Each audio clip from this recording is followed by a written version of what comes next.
তো একটা উদাহরণ দিয়ে আপনাদেরকে, উদাহরণটা ভালো করে শুনে, গেরিলা ঘোড়া, যেটা বাংলাতে বলে গেরিলা ঘোড়া, ঘোড়া ঘোড়া যার উপরে সওয়ার হয় মানুষ, সওয়ারি।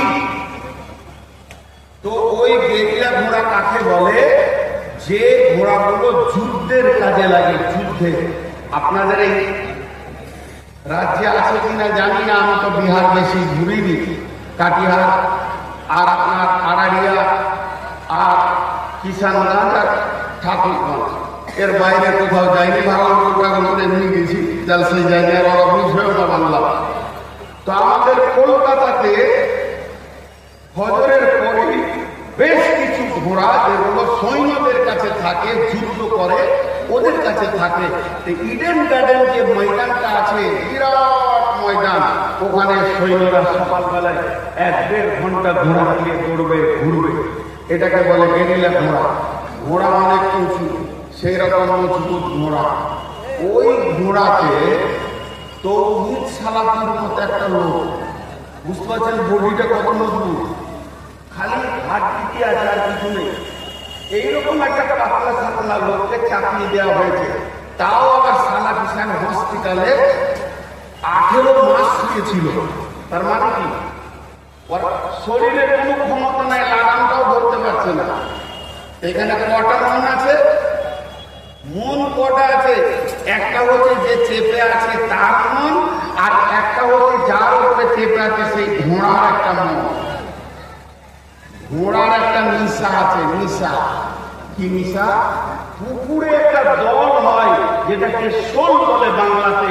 ওই শোল দলটা যদি দেখে নেয় তো পাতলা হয়ে যায়, ওটা খেতে হবে। এটা ঘোড়ার অভ্যাস। এবার বলেন, এইরকম পাতলা সাতলা লোক 18 মাস হসপিটালে ছিল, খালি হাত পাটা আছে, সোজা করে হাঁটতে পারে না। আর ওই রকম মজবুত ঘোড়ার উপরে যদি চাপিয়ে দেওয়া হয় তো সাওয়ারির মতে ঘোড়া যাবে, মানে সাওয়ারের মন মতে ঘোড়া যাবে না, ঘোড়ার মন মতো সাওয়ারি যাবে? সাওয়ার যাবে। প্যাসেঞ্জারটা মন মতো ঘোড়া চলবে না, ঘোড়ার মন মতো প্যাসেঞ্জারকে যেতে হবে? ঘোড়ার মন মতো প্যাসেঞ্জার যাবে, কারণ ঘোড়া মজবুত। এটাকে পাল্টিয়ে দেন, এটাকে পাল্টিয়ে দেন। 1 মিনিট। ঘোড়াটা পাতলা পাতলা,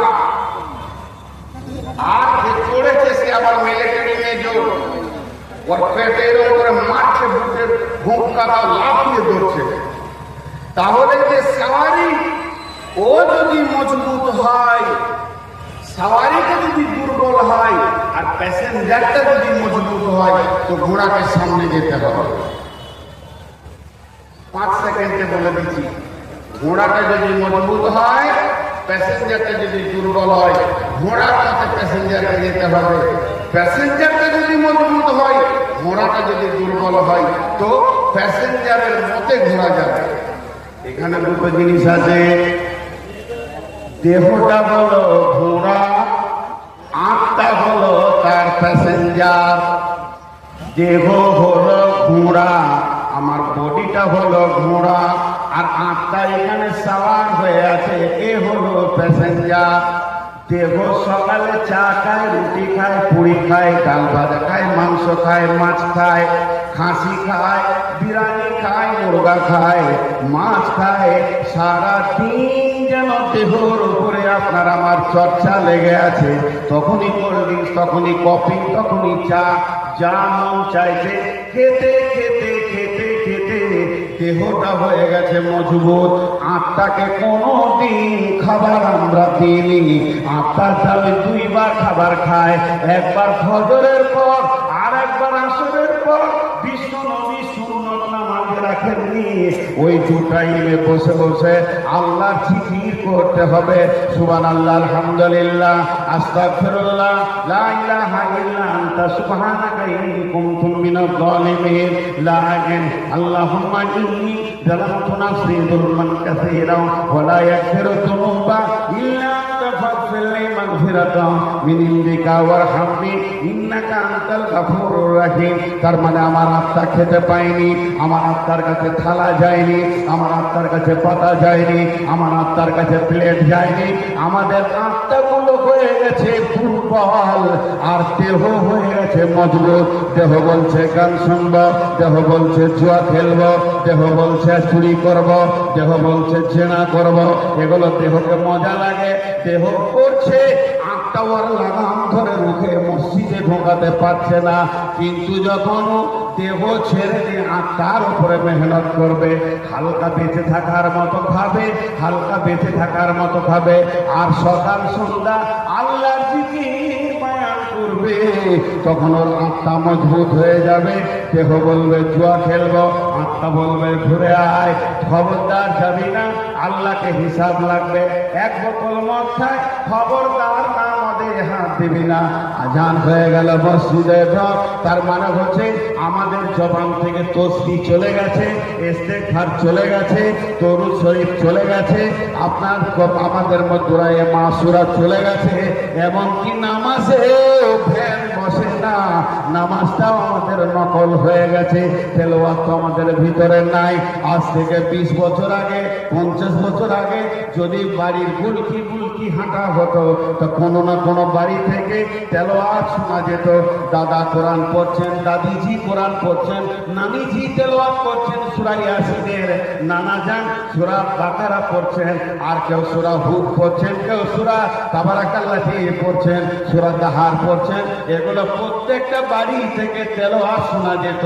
এখন তো তেলাওয়াত শোনা যায় না, প্রত্যেকটা পকেটে মোবাইলে ফেসবুক ঢুকে গেছে, কোরআনকে ঠেলে সরিয়ে দিয়েছে, আর ফেসবুক মানুষের দিলকে মুর্দা করে দিয়েছে, মুর্দা বানিয়ে দিয়েছে। আপনাদের পাগুলোকে ধরে একটা কথা বলছেন, তারা সমালোচনা করতে আসেনি। এমন কিছু বক্তা আছে 2 ঘন্টা খালি মানুষকে হো হো হো হো হো হো হো হো করে হাসিয়ে দিল। চোখের পানি এলো না, কবরের খবর এলো না, হাসরের খবর এলোই না। ওই শ্রেণীর মানুষ নাহমাতুহু শব্দটা পড়ার আগেই লোক কি করে হাসছে, এরপরে কি বলবে। আর মৌলানা মাদানী ভাই আমার আগে 10 মিনিট কথা বলেছে, আমি তো আল্লাহর কসম খেয়ে বলছি আমার দিলে এরকম করে খোঁচা মেরে চলে গেছে। ইস্তেগফার করলাম তখন উনি এত দামি কথা বলে গেলেন, মনে হতো একে জালসাটাকে বাদ দিয়ে আমি একটা রুমে বসে এখন আল্লাহর কাছে সারা রাত আমি জীবনে যে পাপ করেছি। জি আমি ফেসবুকে গুগলসে একটা সার্চিং দিলাম। সার্চিংটা কি দিলাম, যে মৃত্যুর পরে পরে মুর্দার মানসিক অবস্থাটা কেমন থাকবে।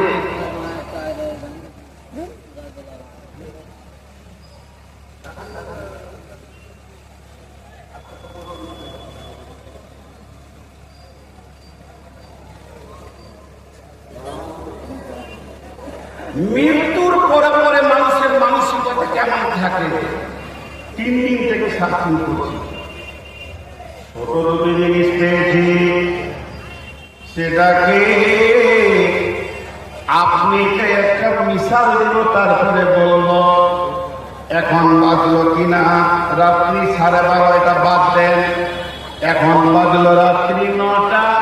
আপনি 8টার সময় এশার নামাজ পড়েছেন, এশার নামাজ পড়ে এসে 2টি খাবার খেয়ে নিলেন, আল্লাহর নাম নিয়ে সূরা মুলকটা পড়ে শুয়ে গেলেন।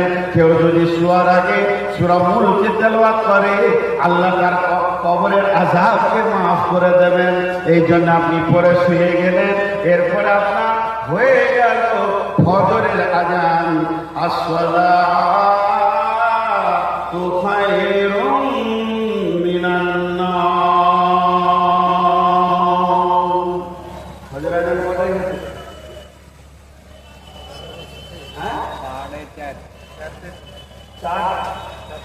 4:30। ক ঘন্টা ঘুমাইলো? 9টায় ঘুমিয়েছে, 4:30টায় উঠলো বা 4টায় উঠলো, বাথরুম গেল, পেশাব পায়খানা করলো, নামাজে রেডি হলো। ক ঘন্টা ঘুমালো? মুখ খুলেন। 8 গেল, এই দিক থেকে ওই দিকে হলো 4 ঘন্টা, এদিকে 3 ঘন্টা, 9টায় ঘুমিয়েছে, 7 ঘন্টা ঘুমানো। এটা আমি উদাহরণ দিচ্ছি।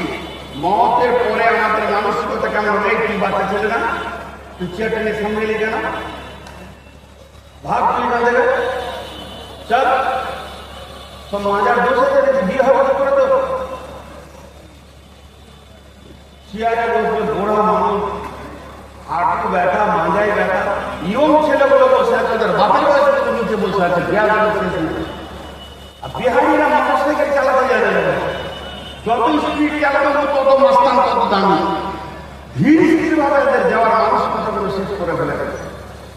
তো 7 ঘন্টা ঘুমালো। ধ্যান দিয়ে শুনেন, ধ্যান দিয়ে খুব মনোযোগ, সাইকোলজিস্ট বলছি, তথ্যগত বলছি। যেই চোখটা লেগেছে ওর স্বপ্ন শুরু হয়ে গেল। স্বপ্ন স্বপ্ন রইটা তোর স্বপ্ন কি শুরু হলো? ও দেখছে আমি কাটিহার গেছি, তারপরে দেখছি পুরুলিয়া, না তো এটা পুরুলিয়া নয়, মামার বাড়ি, খালার বাড়ি, বিয়ে বাড়ি। আরে এত লোক কেন? ও বিয়ে হচ্ছে খালার ভাইয়ের, না ওটা নয়, এটা লাশ গেছে মুর্দা, মানে একটার সঙ্গে একটা মেল নাই। ক ঘন্টা দেখলো? 7 ঘন্টা। ধরে বলেন ক ঘন্টা দেখলো? 7 ঘন্টা দেখলো। আর যখনই ঘুমটা ভেঙে গেছে, বিছানায় বসে জোরে জোরে শ্বাস নিচ্ছে, বলছে আলহামদুলিল্লাহ আহিয়ানা বা'দা মা আমাতানা ওয়া ইলাইহিন নুশুর। ঘুমটা ভেঙে গেছে। আপনাদের কাছে আমি প্রশ্ন রাখছি, একবার উত্তরটা দেন। 7 ঘন্টা দিয়ে ও স্বপ্ন দেখেছে, 7 ঘন্টা মনে থাকবে? বলেন মনে থাকবে? বলেন মনে থাকবে? আর একবার জোরে বলেন মনে থাকবে? আচ্ছা, একটা হলো মনে থাকবে না। আরেকটা প্রশ্ন করছি, 7 ঘন্টা স্বপ্ন দেখেছে, 7 ঘন্টা স্বপ্নকে ওকে আবার বসে বসে হিসাব করতে কি 8-7 ঘন্টা লাগবে? কতক্ষণ লাগবে? 2 সেকেন্ড। 7 ঘন্টা স্বপ্নটা ওর মিজাজে আনতে কতক্ষণ লাগবে? 2 সেকেন্ড থেকে 5 সেকেন্ড, তার বেশি নয়। ভাইরা আমার, বিসমিল্লাহির রহমানির রহিম। ইযা বুদিয়াল মাইয়াতু ফিল কবরি আতাহু মালাকানে ফায়াকুলানে মান রাব্বুকা মা দীনুকা ওয়া মান নাবিয়ুকা। আল্লাহর নবী বলছেন, যখন ফের মানুষকে কবরে রাখা হবে, তখন 2 জন ফেরেশতা আসবে এবং ওই মুর্দাকে তার নিম থেকে, মৃত থেকে জীবিত করবে। আর জীবিত যখনই তাকে করা হবে, তাকে 3খানা প্রশ্ন করা হবে। আর ওই লোকটা তখন করবে কি? হঠাৎ ভকচকিয়ে যাবে। তোর মিজাজটা কেমন থাকবে? গুগলসে সার্চে দেখলাম যে বলতে চাইছে ওই মানুষটা ভাববে আমি ঘুমিয়েছিলাম, জেগে গেলাম, আমাকে যেন কেউ বিরক্ত করতে লাগলো। আমি যে পৃথিবীতে 70 বছরে বেঁচেছিলাম, ওকে 70 বছরটা মনে থাকবে না। ও ভাববে সকালে মানুষ শুয়ে কিছুক্ষণ পর যেমন ঘুম থেকে উঠে, আমি ওই রকম ঘুম থেকে উঠলাম। আর কি বাজে প্রশ্ন করছে, ওর কিছুই মনে পড়বে না। বিয়ে করেছে মনে পড়বে না, ছেলে পিলে বউ পিঠি কিছুই মনে পড়বে না। সব যেন কোন দিকে গুলিয়ে চলে যাবে। আর এমন সময় মুনকির নাকিরকে প্রশ্ন করবে, হে রবের গোলাম, তুই বল মান রব্বুকা মা দীনুকা ওয়া মান নাবিয়ুকা। হায় রে, জানি না, কিন্তু স্বপ্নের একটা জায়গা খুব ভালো মনে পড়বে। কোন জায়গাটা জানেন? কোন জায়গাটা জানেন? কাটিহারে একটা বিরাট বড় ফ্যাক্টরি বানাচ্ছে। কে? আমার শ্রদ্ধেয় ভাই তৌহিদ ভাই ফ্যাক্টরি বানাচ্ছে। 20 কোটি টাকার কাজ চলছে। তো উনি 10 কোটি টাকা অটোমেটিক খরচা করে দিয়েছে, আর 10 কোটি টাকা ও আনতে গেছে কোথা থেকে না পূর্ণিয়া থেকে।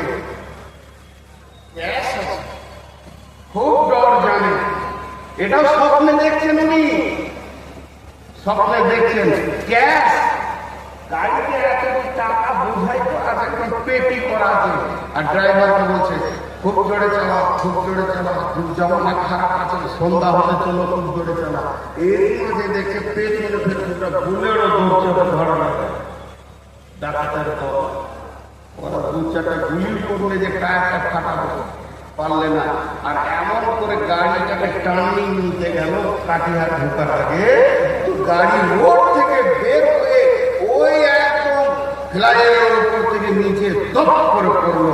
আর যে দপ করে পড়েছে জোরে চিল্লিয়ে উঠেছে আল্লাহ, ঘুম ভেঙে জোরে জোরে শ্বাস নিচ্ছে।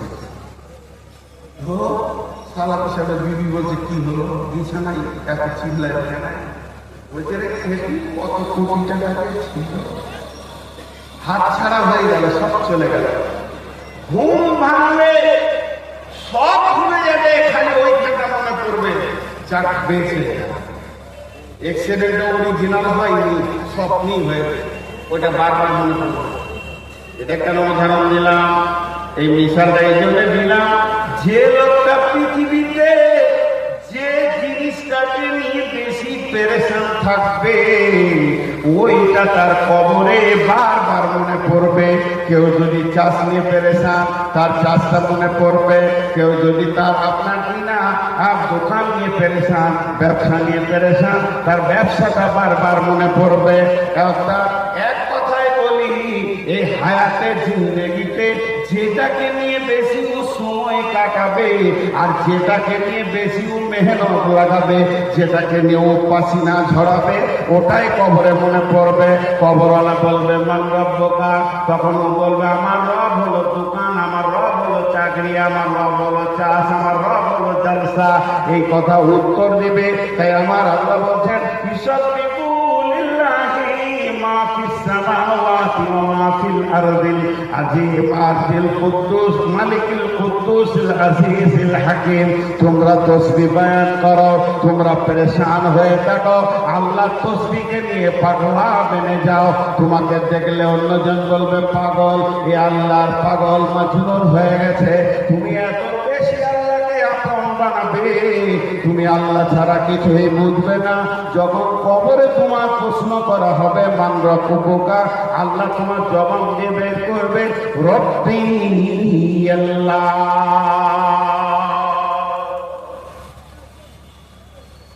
জি ভাই, আজকে আমরা শেষ হয়ে গেছি, হাসার জায়গা হয়ে গেছে বাড়ি, ছেলে পেলে নিয়ে বসছি, তো আখিরাতের কোনো চিন্তা নেই। হাসার জায়গা হয়ে গেছে চায়ের দোকান, চায়ের দোকানে যতক্ষণ থাকছি আড্ডা দিচ্ছি।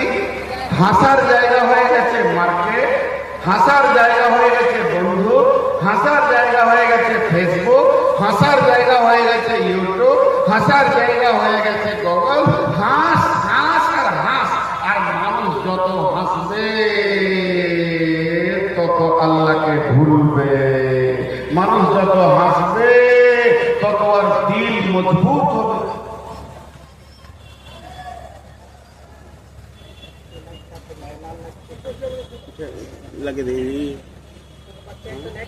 তোর ব্যবস্থা না করছি,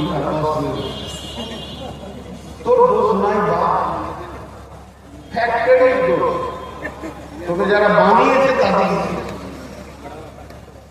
যদি তোর মা বাবা তোকে জ্ঞান দিতে, আমার তো তুই লাইফ মারিস, তোর দোষ নেই। ম্যানুফ্যাকচার গুলো সব নষ্ট হয়ে গেছে। বিবির সঙ্গে মিলার কথা বলেছেন আল্লাহ রাসূল। বিসমিল্লাহি আল্লাহুম্মা জান্নিবিনা শাইতানা ওয়া জান্নিবনা শাইতানা মা রাযাকতানা। তাসবিহ দূরের কথা, টিভি চালিয়ে বিবির সঙ্গে মিলছে, গান শুনছে, ছেলে পেলেকে লাইট মারলেই মরবি চোখে, ও কোটাটার গোলমাল হয়ে গেছে। তো আপনাদের সামনে আজকে শুধু আল্লাহর তাসবিহর কথা বললাম। আল্লাহ কি বলছে? ফাযকুরুনি আযকুরুকুম ওয়াশকুরুনি ওয়া লা তাকফুরুন।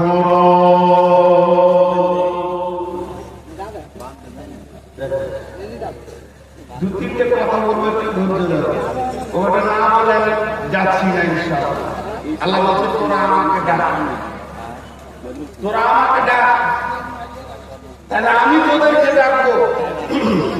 ফের সওয়াল তৈরি হয়ে গেল, আমি আল্লাহর গোলাম, আমি আল্লাহকে ডাকবো, কথাটা ঠিক আছে, আল্লাহ কেন আমাকে ডাকবে? আল্লাহ কেন আমাকে ডাকবে? জি, আল্লাহকে আল্লাহ হতে গেলে সব সিফাতের মালিক হতে হবে, তার মধ্যে গোলামের ডাকে সাড়া দিতে হবে, আলিমুল বিজাকে সুদূর হতে হবে, আলা কুল্লি শাইইন কাদির হতে হবে, সমস্ত ক্ষমতার মালিক হতে হবে। এটা আল্লাহ যদি আল্লাহ হতে হয় এগুলো হতে হবে। এবার আল্লাহকে কে ডাকবে? আল্লাহকে কে ডাকবে? আল্লাহ কেমন? এখন আপনি ডাকবেন, আমি ডাকবো, গ্রামওয়ালা ডাকবে, শহরওয়ালা ডাকবে, বিপদে পড়েছে ডাকবে, বিয়ে চলছে ডাকবে, আনন্দতে ডাকবে, সুখে ডাকবে, হিন্দিওয়ালা ডাকবে, বাংলাওয়ালা ডাকবে, ইংলিশওয়ালা ডাকবে, উর্দুওয়ালা ডাকবে, আরবিওয়ালা ডাকবে, আর চাইনা ডাকবে, ফিলিপাইন ডাকবে, মালয়ালম ভাষায় ডাকবে, সারা পৃথিবীর বুকে যত ভাষা আছে সবাই ডাকবে। শুধু তাই নয়, এই পর্যন্ত শেষ নয়, রাত্রে ডাকবে, ভোরে ডাকবে, সকালে ডাকবে, গভীর রাতে ডাকবে, রাত্রি 1টায় ডাকবে, সকালে ডাকবে, সারা দিন রাতে তাকে ডাকবে। আমার রব এমন, সকলকে একসঙ্গে তিনি তার ডাকে সাড়া দিতে পারবে। আপনাদের এই মাদ্রাসা, যে মাদ্রাসার জালসা, আমি আপনাদের কাছে সবটাই আছি, যে মাদ্রাসার আপনাদের জালসা, মনে শুনেন, একটু ধ্যান দেন, কারণ আপনাদের প্রিয় বক্তা চলে এসছেন, আমি ছেড়ে দেবো ইনশাআল্লাহ। এই মাদ্রাসাতে 5টা ছেলে ঝগড়া করেছে, কথাটা বোঝাতে পারলাম? 5টা ছেলেতে ঝগড়া করেছে, আমার কাছে শিকায়েত এনেছে। 5টা ছেলেকে একসঙ্গে বলেছে, ও মারলে, ও আমাকে মুছলে, ও আমার কাপড় ছিঁড়ে দিলে, ওই আমার খাতা ছিঁড়েছে, ওই আমার বই ছিঁড়েছে। একসঙ্গে সবাই শুনতে পারবো? আমি একসঙ্গে সবাই অভিযোগ শুনতে পারবো, শেখায় শুনতে পারবো, পারবো না? কি বলবো? তাই চুপ চুপ, তুই আগে বল, তারপরে তুই বল, তারপরে তুই বল, তারপরে তুই বল। ভাইরা, এটা যদি আল্লাহ হতো, এক এক করে সিরিয়াল দিয়ে আল্লাহকে যদি পেতে হতো, তাহলে আপনারা আমার সিরিয়াল লাগতো কখন? এতগুলো মানুষ, শুধু মানুষ নয়, আসমানওয়ালা ডাকবে, জমিনওয়ালা ডাকবে, মাটির ভিতরে যারা আছে তারা ডাকবে, সমুদ্রে যারা আছে তারা ডাকবে, পানিতে যারা আছে তারা ডাকবে, জঙ্গলের ভালুক ডাকবে, গর্তের পিপুলিকা ডাকবে, আর সমস্ত ভাষার মানুষ ডাকবে, সারা পৃথিবীর যাদের জান আছে তারা ডাকবে, বেজানো ডাকবে, একসঙ্গে আল্লাহকে ডাকবেন। আমার আল্লাহ একই সঙ্গে সকলকে উত্তর দিতে পারবে।